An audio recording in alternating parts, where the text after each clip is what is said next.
and welcome to the Unruly Podcast. I am your host, Rashawn, and I appreciate you rocking with me. I appreciate you being here. I appreciate all of your love and support, but you didn't come just to see my beautiful face. No, you came for some information that could potentially change your situation. And we'll get to that, but do me a favor. Please like and subscribe to the podcast. Like, if you're listening all the time and you don't like and subscribe to the podcast, like, what are you doing? Like, that's my question for you. What are you doing? But anyways, I promise you, yeah, you're going to get some information.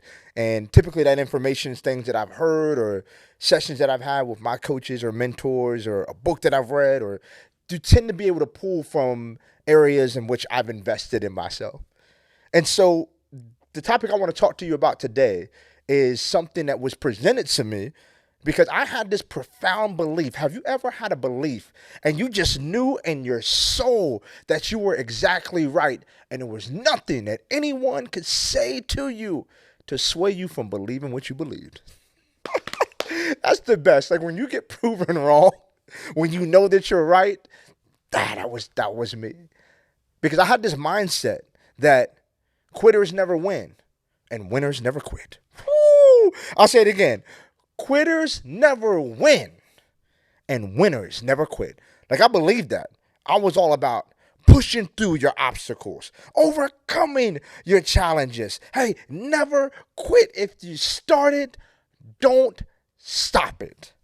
Man, was I wrong. Like, did you believe that too? Listen, I'm about to tell you why you're wrong, and it's going to make a lot of sense to you in just a moment. It's this idea called the sunk cost fallacy. What? The sunk cost fallacy. It suggests that you should quit things that are not working.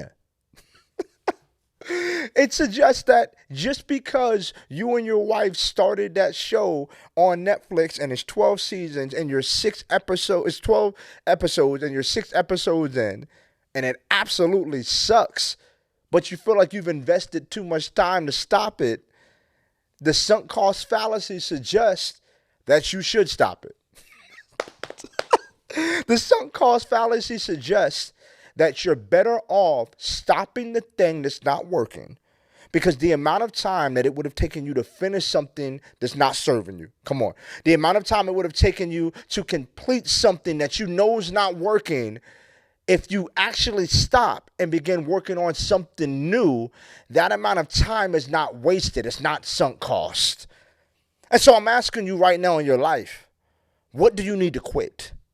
Yeah, like, there's no such thing as quitters never win and winners never quit. Let me tell you what I now believe.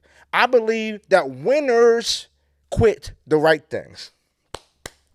I believe that winners quit the right thing. I believe that those folks who are successful, those folks who win over the long term, it's not that they don't quit. They know what to quit and they know when to quit it.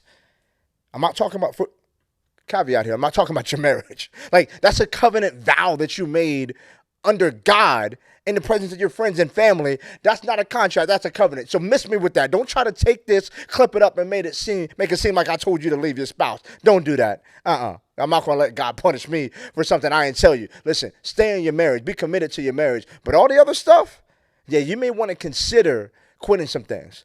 Like, there were some things in my life that I was pushing through just because I had done it for 7 years. I had done it for 5 years. I had started this, so I felt like I had to finish it. It's not serving me, so I had to quit it. And I want you to ask yourself, what are some things in your life that you could afford to quit right now? Some habits that are holding you back. Some relationships that are restricting you. Woo! Some things that you're doing that aren't congruent with where you're going. I want you to write it down. What are 3 things that you could quit? Let's be honest. Like, you're emotionally connected to it. And you're connected to doing these things because you're used to doing these things. And it doesn't matter that it doesn't serve you. It doesn't matter that it doesn't work. You're just so used to doing these things that you keep doing it. Sunk cost fallacy. It says that winners do quit. They just know when to quit. We're going to leave it short and sweet like that. We're not going 15, 20, 30 minutes driving home the same point. It's short and sweet. I need you to identify 3 things in your life that you need to quit because they're not keeping you and they're not driving you and not pushing you to where God's called you to be. And so I want you to write down those three things. And when you write down those three things, I want you to write down one action step that you're going to do to replace those three things. So think about all the things that you're doing, all the time, energy, and effort those three things are taking. I want you to write down one thing that you're now going to do and instead of those three things, and watch how quickly that time compounds and you start seeing the fruits of your labor by quitting the right things. Why? Because you're a winner. So it's not that quitters never win and winners never quit. It's that winners know what to quit and they know when to quit. And so, hey, that's all I got for you today. Is Rashawn, the Mindset Architect. I want you to go be great. And until next time, stay unruly.